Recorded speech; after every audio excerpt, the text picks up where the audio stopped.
जी बिस्मिल्लाहिर्रहमानिर्रहीम। आज जुलाई की 9 तारीख है, मंगल का दिन है। आज के दिन की इंपॉर्टेंट खबरें और उनके ऊपर मेरा तज्जिया जो है वो आपके सामने रखते हैं। सबसे इंपॉर्टेंट खबर है शहबाज शरीफ एक और जर्नलिस्ट को खा गए। उसका कसूर सिर्फ इतना था कि उसने एक सवाल पूछ लिया था शहबाज शरीफ से प्रेस कॉन्फ्रेंस के दौरान। उसको नहीं पता था कि शहबाज शरीफ उसको खा जाएंगे। दूसरा इंपॉर्टेंट खबर आपके सामने हम रखेंगे वो है कि शहबाज शरीफ ने कल एक सेमिनार में कहा कि आर्मी अब कॉर्पोरेट फार्मिंग के अंदर इन्वॉल्व होगी और पाकिस्तान के अंदर 50 से 60 अरब डॉलर की इन्वेस्टमेंट आएगी। ये सारी स्टोरी आपके सामने रखते हैं और ये इसलिए रखते हैं कि इसमें लाहौर हाई कोर्ट का एक फैसला है जो 45,000 एकड़ निगरान पंजाब की हुकूमत ने जमीन देने का फैसला किया था आर्मी को कॉर्पोरेट फार्मिंग के लिए, वो उन्होंने गैर कानूनी करार देकर उसको मनसूख कर दिया था। हाई कोर्ट उसको गैर कानूनी कह रही है, शहबाज शरीफ उसको बहुत कानूनी कह रहे हैं। माजरा क्या है इसके ऊपर सारी बात करने की कोशिश करेंगे। तीसरा बहुत ही अहम काम किया है, बहुत ही काबिल जिक्र, बहुत ही इज्जत वाला काम किया है, वो इलेक्शन कमीशन ऑफ पाकिस्तान ने किया है। उन्होंने पंजाब की निगरान हुकूमत को ये कहा है कि जो पंजाब के कानून के अंदर इलेक्ट्रॉनिक वोटिंग मशीन का इस्तेमाल आपने, क्योंकि इमरान खान की हुकूमत ने पंजाब के अंदर कानून के अंदर तरमीम कर दी थी कि इलेक्ट्रॉनिक वोटिंग मशीन इस्तेमाल होगी अगले इलेक्शन के अंदर, तो उन्होंने पंजाब हुकूमत को कहा है कि ईवीएम का इस्तेमाल जो है वो निकाल दें, नई कानून साजी करें, ईवीएम के इस्तेमाल को निकाल दें। हाँ, आप हैरान हो रहे होंगे कि ईवीएम को तो डालना चाहिए ताकि फ्री एंड फेयर इलेक्शन हो, तो इससे आप ये समझ सकते होंगे कि अगले इलेक्शन करवाने में क्या प्लान है और किस तरह का इलेक्शन करवाने की कोशिश की जा रही है। उसके साथ साथ हम इंटरनेशनल एक न्यूज़ आपके सामने रखेंगे कि जो ठीक लीडर होते हैं, तगड़े लीडर होते हैं, वो किस तरीके से अपनी बारगेन्स करते हैं, कहाँ वो एब्सोल्युटली नॉट कहते हैं, कहाँ एब्सोल्युटली यस कहते हैं। तैयब अर्दोगान ने एक बहुत बड़ी मूव की है। उन्होंने कहा है कि अगर स्वीडन के लिए आपने हमारा वोट लेना है तो हमें पहले यूरोपीय यूनियन में शामिल किया जाए। बेहतरीन मूव है उनकी। उसके साथ सुप्रीम कोर्ट ने ओन चौधरी की एप्लीकेशन जो थी उठा के बाहर फेंक दी है, उसको एंटरटेन नहीं किया। इन तमाम खबरों की अब इंप्लीकेशन और उसके ऊपर बातचीत आपके सामने रखते हैं। पहली खबर, आजम चौधरी लाहौर के अंदर वो प्रेस क्लब के सदर हैं। जो भी आप सबके जानने के लिए, जो भी प्रेस क्लब का सदर होता है अमूमी तौर पर एक तगड़ा आदमी होता है, क्योंकि उसके पीछे वोट लेके वो आया होता है, उसके पीछे बहुत सारे सहाफ़ी होते हैं।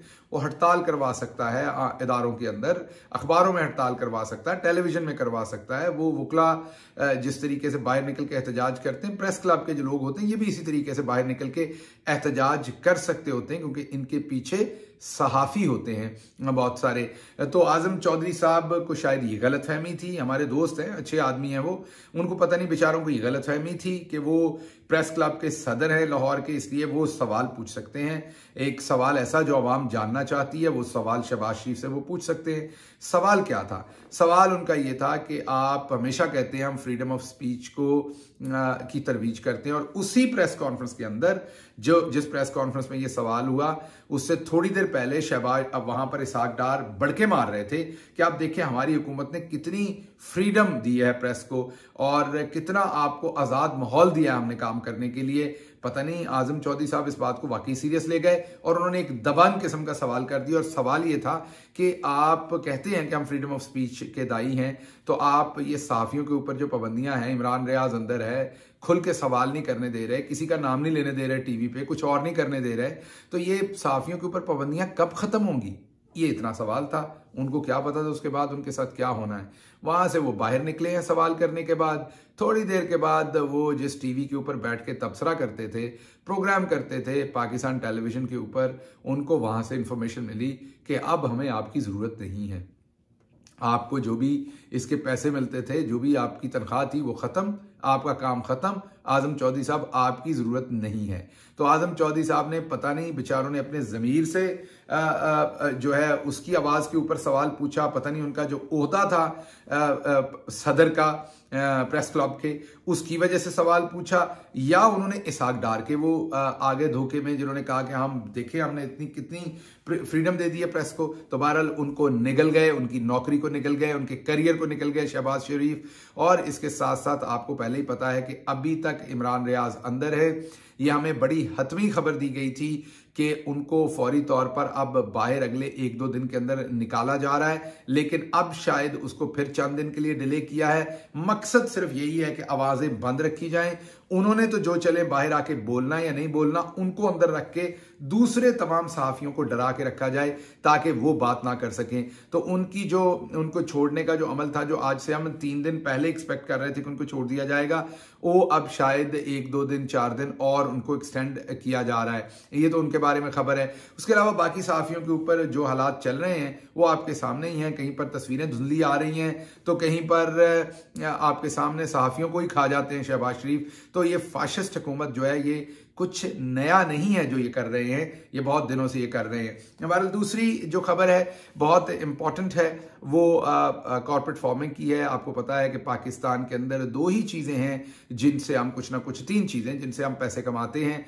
एक जाहिर बात है हमारी एक्सपोर्ट है जिसमें टेक्सटाइल है, दूसरी चीज़ें हैं, और दूसरे हमारे रेमिटेंसेज हैं जो ओवरसीज पाकिस्तानी बाहर से बेचते हैं, और तीसरा हमारे जो बहुत ही मेन चीज़ है वो हमारी ज़राअत है। अब फैसला ये किया है शहबाज शरीफ ने कि पाकिस्तान की जो आर्म्ड फोर्सेज हैं वो कॉर्पोरेट फार्मिंग करेंगी। उसके लिए उन्हें हज़ारों लाखों एकड़ ज़मीन दी जाएगी लीज पर या जिस भी तरीके से वो वहाँ पर फार्मिंग करेंगी, और उससे शहबाज शरीफ के मुताबिक 50 से 60 अरब डॉलर की इन्वेस्टमेंट आएगी। जी हाँ, 50 से 60 अरब रुपए नहीं, 50 से 60 अरब रुपए की। मीन झूठ भी बोलते हैं तो इतना बोलते हैं कि आसमान फाड़ दो। 50 से 60 अरब की पूरी जिंदगी में पाकिस्तान में कभी कोई इन्वेस्टमेंट नहीं आई, लेकिन वो कहते हैं सिर्फ फार्मिंग के अंदर आ जाएगी।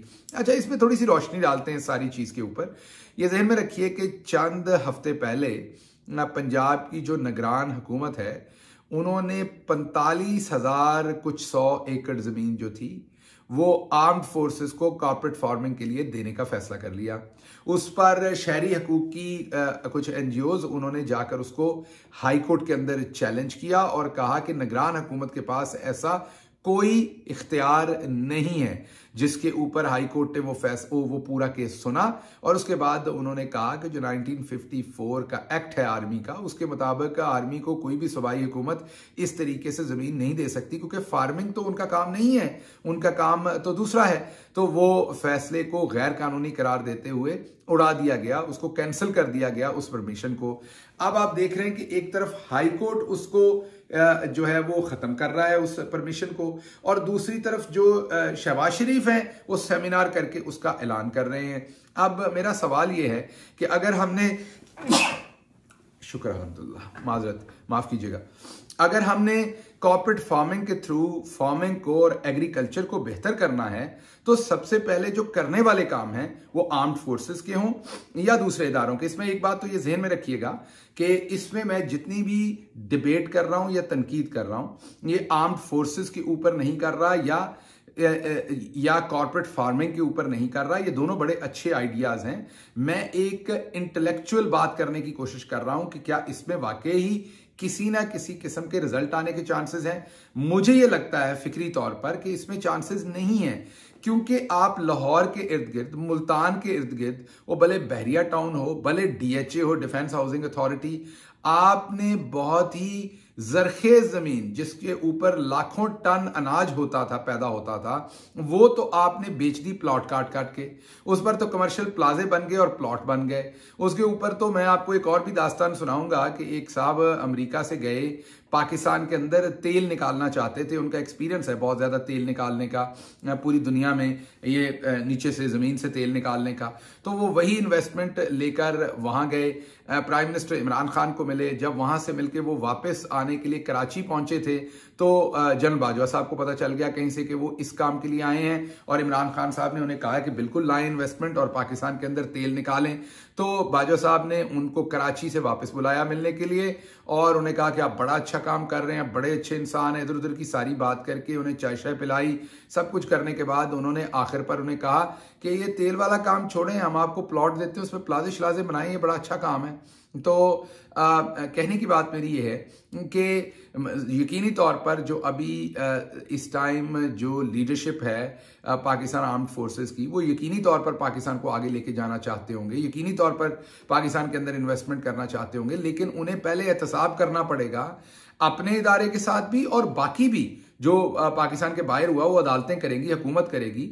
जिस तरीके से अरबों रुपए की जो जमीन है वो कौड़ियों के भाव दी गई, और आज आईपीपी के लोग हों या पार्टी के या दूसरे लोग हों, उन्होंने गवर्नमेंट की जमीन पर, दरिया की जमीन पर, हजारों एकड़ जमीनों के ऊपर कब्जा कर रखा है।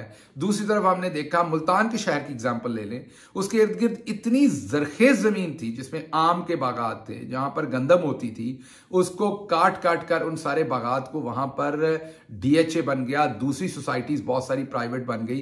तो एक तरफ तो हमने एग्रीकल्चर की तबाही निकाल दी है उस तरफ, और दूसरी तरफ हम ये कह रहे हैं कि जो बक्कर के अंदर जमीन है, जहां पर चना पैदा होता है, या जो खुशाब के अंदर जमीन है, जो रेतली जमीन है ज्यादा, वहां हमने 50 से 60 अरब की इन्वेस्टमेंट लानी है। और अब वहां से ये वैसी ही बात है शहबाज शरीफ साहब कर रहे हैं जिस तरीके की बात पहले की थी इन्होंने, जब इन्होंने चनियोट से सोना बरामद किया था। आपको याद होगा इन दोनों भाइयों ने क्या कार्रवाई की थी और किस कदर उस्ताद लोग हैं ये लोग। तो मेरा कहने का मतलब 2-3 है। एक तो ये देखिए, किसानों का काम किसानों के पास रहने दीजिए, किसानों को मदद कीजिए। अगर आप वाकई सीरियस हैं कि आपने पाकिस्तान के अंदर एग्रीकल्चरल रिफॉर्म लानी है तो किसान को रिफॉर्म करने दीजिए। देखें, जब इदारे टेक ओवर कर लेते हैं किसी भी काम को, तो आप उसके लिए उसके साथ फिर कंपैरेटिव एनवायरनमेंट नहीं बना सकते, आप फ्री मार्केट स्पेस नहीं बना सकते, किसान की जिंदगी और मुश्किल हो जाएगी। फॉर एग्जाम्पल, अगर आप कॉर्पोरेट फार्मिंग किसी एक अदारे को देते हैं, वापडा को दे देते हैं या आप आर्मी को दे देते हैं, और बिजली के रेट्स वहां उनके लिए डिफरेंट होने हैं, वहां पर जो भी प्रोसेस होना है पूरा वो डिफरेंट होना है, उनको सीड डिफरेंट तरीके से उन्होंने इंपोर्ट कर लेना है बड़े आराम से खुद से, उन्होंने और बहुत सारे काम जो है वो बड़े आराम से वो कर लेने हैं जो दूसरे जो फार्मिंग करने वाले लोग हैं उनके पास उसको करने की उनके पास एबिलिटी नहीं होगी। पानी भी उन्होंने अपनी मर्जी से हासिल कर लेना जहां से उन्हें चाहिए हुआ। तो इस सारे काम में होगा क्या कि एक जो परफेक्ट कंपटीशन का एनवायरनमेंट होता है मार्केट के अंदर, जो किसी भी इकोनॉमी के लिए बहुत इंपॉर्टेंट होता है, वो खत्म हो जाएगा। आम किसान जो है उसका जो एडवांटेज है मार्केट के अंदर वो खत्म हो जाएगा। एक इतनी बड़ी लैंड के ऊपर आप गवर्नमेंट के इदारों को कॉर्पोरेट फार्मिंग करने देंगे, जिनको एडवांटेज होगा, पानी भी उन्हें ज्यादा मिलेगा, बिजली उन्हें सस्ती मिलेगी, बाहर से वो इंपोर्ट कर सकेंगे चीजें, इन्वेस्टमेंट बड़े बड़े इदारे की उनके पीछे मीन सरकारी इन्वेस्टमेंट होगी। तो कौन बाद में हिसाब करेगा कि इसमें से वाकई कुछ बचा है या आपने पानी अखराजात की मद में बहुत सारा सरकारी पैसा लगा दिया है और प्रॉफिट आप ऐसे ही बाद में कह रहे हैं कि प्रॉफिट हो गया। मीन प्रॉफिट उतना नहीं हुआ जितना आपको लग रहा है, क्योंकि आप रिसोर्सेज को सस्ती कीमत के ऊपर इस्तेमाल कर रहे हैं। ये ऐसे ही है जैसे फर्टिलाइजर की जितनी भी कंपनीज हैं उन्हें आप इतनी सस्ती गैस दे रहे हैं पाकिस्तान के अंदर, शायद 17% उसकी सिर्फ प्राइस चार्ज कर रहे हैं। जो घर में गैस दी जाती है उसके मुकाबले में 17% कीमत के ऊपर आप फर्टिलाइजर को गैस दे रहे हैं, और फिर वो फर्टिलाइजर कहते हैं जी हम तो मुनाफा बख्श कंपनीज है। भाई आप प्रॉपर कीमत के ऊपर गैस चलाएं ना तो आपको पता चल जाए। एक रिटायर्ड ऑफिसर मुझे आज मिले, उन्होंने बताया कि ओकाड़ा के करीब एक बर्फ खाना एक बड़ा इदारा चला रहा था। उस बर्फ खाने का जो बिल था बिजली का वो उनके अपने ही डिपार्टमेंट के सिस्टम के रेट के ऊपर जा रहा था, मीन फ्री का था, उनसे कोई पैसे नहीं ले रहा था उस जो बर्फ खाना था। ऑडिटर ने उस पर ऑब्जेक्शन लगा दिया और कहा कि बर्फ खाने के अंदर जो बिजली है वो उसी रेट पर इस्तेमाल करें जिस रेट के ऊपर दूसरे बर्फ खाने इस्तेमाल करते हैं। आइस फैक्ट्री आप इंग्लिश में उसे कह सकते हैं। बर्फ खाना मीन जहां पे बर्फ के ब्लॉक्स बनते हैं, हम सब समझते हैं आइस बनती है। तो उन्होंने बड़ी कोशिश की कि ऑडिटर अपना ये पहरा हटा दे, मुफ्त की बिजली जो है वो आइस फैक्ट्री को मिलती रहे और आइस फैक्ट्री चलती रहे। उन्होंने कहा कि नहीं, आपको बिल पूरा जमा करवाना पड़ेगा। उसके लिए फिर क्या करना पड़ा, आपको मैं हैरान कुन बात बताता हूं। उसके लिए वो आइस फैक्ट्री बंद करनी पड़ी। वो आइस फैक्ट्री बंद हो गई क्योंकि वो तो चल ही फ्री के बिजली के बिल की वजह से थी, वैसे तो वो कंपैरेटिव थी नहीं। इसी तरीके से अगर आप सरकारी इदारों को कॉर्पोरेट फार्मिंग में ले जाएंगे तो जो आज का फार्मर है जो पहले ही बड़ी मुश्किल से गुजारा कर रहा है, आप उसको डिसएडवांटेज पे ले जाएंगे, क्योंकि जो सरकारी इदारे होंगे उनके पास एडवांटेज होगा हर चीज या तो मुफ्त में हासिल करने की या सस्ती हासिल करने की। और इनकी कमोडिटी जब मार्केट में जाएगी तो आम फार्मर उसका कैसे मुकाबला करेगा। तो खुदारा एक तो इसको रीथिंक करें, और अगर आपने वाकई ज़राअत की कोई मदद करनी है तो ये जो बड़े बड़े शहरों के अंदर हाउसिंग सोसाइटीज और अथॉरिटीज बन रही हैं, हर किस्म के इदारे ने अपनी अथॉरिटीज और सोसाइटीज बनाई हैं, उसके ऊपर थोड़ा सा कर्टेल करें। ये मैं तमाम अकाबरीन से रिक्वेस्ट करता हूं। क्विक खबर शामिल करते हैं। तैयब अर्दोगान की तरफ से स्वीडन नेटो का मेंबर बनना चाहता है। टर्की नेटो का मेंबर है, उसका वोट बहुत क्रूशल है स्वीडन के मेंबर बनने के लिए। लेकिन जो तगड़े लीडर होते हैं वो एब्सोल्युटली नॉट भी कहते हैं और एब्सोल्युटली यस भी कहते हैं। तैयब एर्दोगान ने उनको कहा है कि अगर आपको स्वीडन के लिए वोट चाहिए तो पहले टर्की को यूरोपीय यूनियन के अंदर शामिल करें। आप सबको पता है ये बहुत दरीना मसला है जो चल रहा है टर्की का, उनको यूरोप के अंदर होने के बावजूद यूरोपीय यूनियन के अंदर शामिल नहीं किया जाता। तो टर्की ने ये अब रिक्वायरमेंट कर दी। बेहतरीन कार्ड खेला है, आने वाले दिनों में देखते हैं इस पे क्या होता है। आखिरी खबर आपको मैंने ये देनी है कि जो इलेक्शन कमीशन है उन्होंने एक लाजवाल मिसाल कायम की है। इलेक्शन कमीशन का काम होता है लेजिस्लेशन कराए कि फ्री एंड फेयर इलेक्शन हो। आने वाला इलेक्शन कितना फ्री एंड फेयर होना है ये आपके सामने रखते हैं, क्योंकि इलेक्शन कमीशन ऑफ पाकिस्तान ने पंजाब हुकूमत को राब्ता किया है और उन्हें कहा है कि कानून साजी करें, क्योंकि इमरान खान कानून बनवा गए थे कि अगले इलेक्शन के अंदर पंजाब में इलेक्ट्रॉनिक वोटिंग मशीन इस्तेमाल होगी, ईवीएम। इलेक्ट्रॉनिक वोटिंग मशीन इस्तेमाल होने से धांधली कम होनी है, जारी बात है। इलेक्शन कमीशन का काम तो इससे अपोजिट है। इलेक्शन कमीशन तो धांधली रोकने नहीं, धांधली करवाने के लिए बना हुआ है।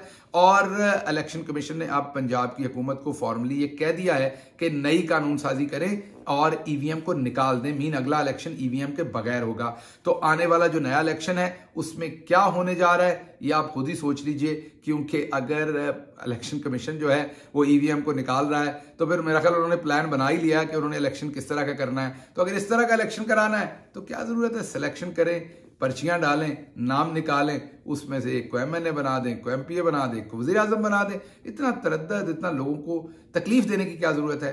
अपना और अपने इर्द गिर्द के लोगों का ख्याल रखिएगा। अल्लाह आपका हामी और नासिर हो। पाकिस्तान जिंदाबाद।